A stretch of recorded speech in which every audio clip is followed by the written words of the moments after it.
Hello दोस्तों, welcome to my YouTube channel. आज की इस वीडियो में हम मैक और विंडोज़ का ड्यूल बूट बनाने के बाद देखते हैं कि दोनों का टाइम बिल्कुल अलग अलग होता है। विंडोज़ में आपको टाइम हमेशा गलत शो होता है, जबकि मैक में एक्यूरेट टाइम आपको शो होता है। ऐसा इसलिए कि दोनों अलग अलग टाइम जोन को यूज़ करते हैं। तो इसको दोनों को आपको बिल्कुल सेम टाइम शो करना हो तो उसका भी एक फिक्स है, जो कि मैं आपको इस वीडियो के अंत में बता दूंगा। लेकिन एचपी वाले तो खासतौर से इस एरर का प्रॉब्लम जो है ना, वो ज़्यादा फेस करते हैं टाइम जोन को सेम कर देने के बाद भी। तो इसको कैसे फिक्स करना है, आज मैं आपको वही बताने वाला हूँ। तो इसके लिए आप मैक ओएस पे ही बूट करने के बाद किसी भी अपने ब्राउज़र को ओपन करना और यहाँ पर आपको RTC memory fixup.cax ये टाइप करके सर्च करना है। इसी एक कैक्स को हमें डाउनलोड करना है और कुछ सेटिंग करना है जिससे ये एरर जो है वो हट जाएगा। तो सबसे पहले इसे डाउनलोड कर लो।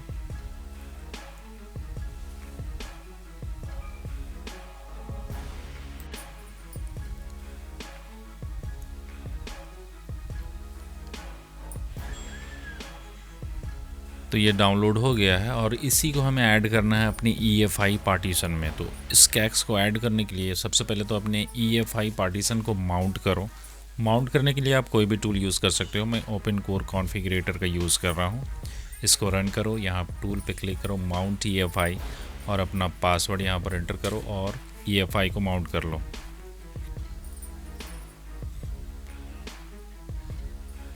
अब इसके बाद EFI को ओपन करो, OC पे कैक्स के फोल्डर पे आओ और यहाँ हमें इसे कॉपी करना है जो अभी हमने डाउनलोड किया है RTC memory fixup.cax को। अच्छा, यहाँ कॉपी कर दी। आप देखोगे कि अगर इस तरह का कुछ एरर आ रहा हो मैनेज डिस्क स्पेस, तो इसका मतलब है कि जो EFI पार्टीशन है वो 100 MB का है और वो ऑलमोस्ट फुल हो गया है, इसलिए इसमें हम उस कैक्स को कॉपी नहीं कर पा रहे हैं। तो उसको हमें उसमें कॉपी करने के लिए पहले तो हमें स्पेस क्रिएट करना होगा, थोड़ा सा स्पेस खाली करना पड़ेगा। और देखो, खाली करने के लिए वैसा तो नहीं, जो भी है EFI पार्टीशन में सभी ज़रूरी चीज़ है, तो इससे हम कुछ भी हटा नहीं सकते। EFI पार्टीशन को आप बढ़ा सकते हो, उसका प्रोसेस मैंने अपने पिछले वाले वीडियो में बता रखा है, उसका लिंक मैं नीचे डिस्क्रिप्शन में दे दूंगा। लेकिन फ़िलहाल मैं उतने लंबे प्रोसेस पे नहीं जाना चाहता, इसलिए मैं क्या करता हूँ कि यहाँ पर जो बूट लॉग्स हैं, जो EFI पार्टीशन में ही वो बूट लॉग्स, वो हर बूट करने के बाद वहाँ पर एक टेक्स्ट फाइल बनता है जिसमें वो बूट लॉग सारे लोड हो जाते हैं, उसमें सेव रहते हैं। उसको हम यहाँ से अगर हटा दें, जैसे कि आप यहाँ पर देख रहे हो, ये सब सारे बूट लॉग से विंडोज़ जब भी हम बूट करते हैं सिस्टम को विंडोज़ पे या मैक पे, तो यहाँ पर ये टेक्स्ट एक फ़ाइल बनता है। तो इस सभी को मैं अगर यहाँ से डिलीट कर दूँ तो EFI का पार्टीशन कुछ बहुत खाली हो जाएगा।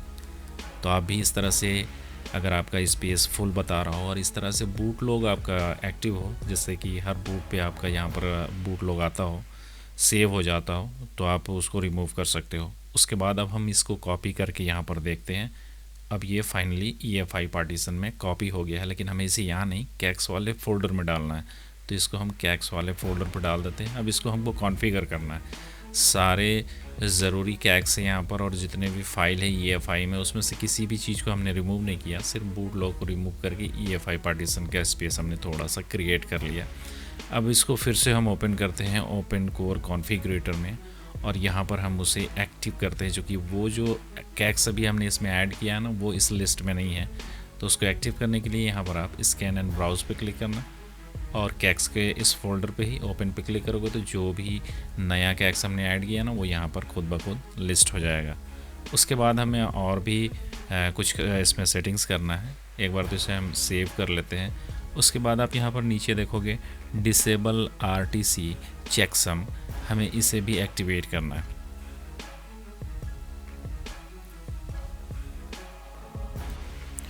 इसके बाद सेव करो और देखो, इसके बाद हमें एक काम और भी करना है। इसके लिए हमें NVRAM यहाँ पे आना है और यहाँ पर हमें एक बूट आर्गुमेंट ऐड करना है।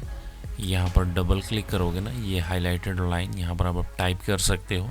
यहाँ पर हमें टाइप करना है RTC fx underscore exclude is equal to 0 capital F minus double F, ये टाइप करो और इसको सेव कर दो। बस इतना ही करना था। अब इसके बाद इन सभी को सेव करने के बाद सिस्टम को रीस्टार्ट करो। रीस्टार्ट करने के बाद हमें एक बार रीसेट एनवी रैम एंट्री ये हमें ज़रूर से कर लेना है, ताकि ये जो भी सेटिंग्स हमने किया है ना वो अप्लाई हो जाए। अभी आप जब सिस्टम को रीस्टार्ट करोगे तो आपको वो एरर तो फर्स्ट टाइम मिलेगा, लेकिन रीसेट एनवी रैम करने के बाद आपका ये एरर हट जाएगा।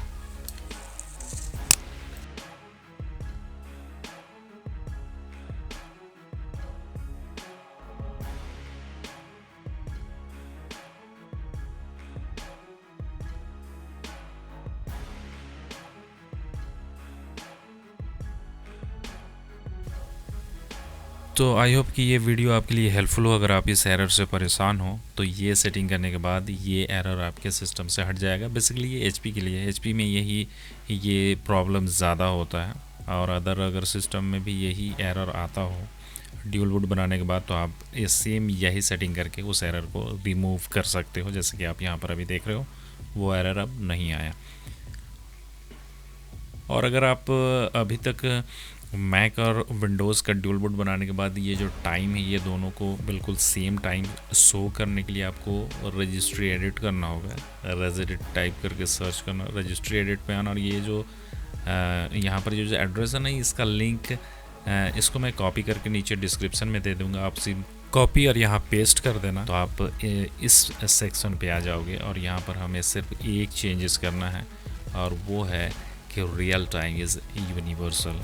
यहाँ पर एक नया dword 32 ये एक्टिवेट करना है, उसको रीनेम करना है, और यहाँ पर हमें जो वैल्यू है 1 करके सेव कर देना है। बस सिंपली आपका विंडोज़ और मैक दोनों का टाइम अब सेम हो जाएगा। सिस्टम रीस्टार्ट करोगे तो विंडोज़ का टाइम अलग नहीं होगा, जो मैक में शो हो रहा होगा वो यहाँ पर शो होगा। तो इस तरह से आप मैक और विंडोज़ के टाइम को बिल्कुल सेम कर सकते हो। ये तो मैं पहले से ही कर चुका हूँ, इसलिए मैं इसे डिलीट कर दे रहा हूँ। और उम्मीद करता हूँ कि आपको ये वीडियो पसंद आया होगा। पसंद आया होगा तो लाइक करना, मेरे चैनल पे पहली बार आए हो सब्सक्राइब करना। मिलते हैं अगली वीडियो में, तब तक के लिए गुड बाय।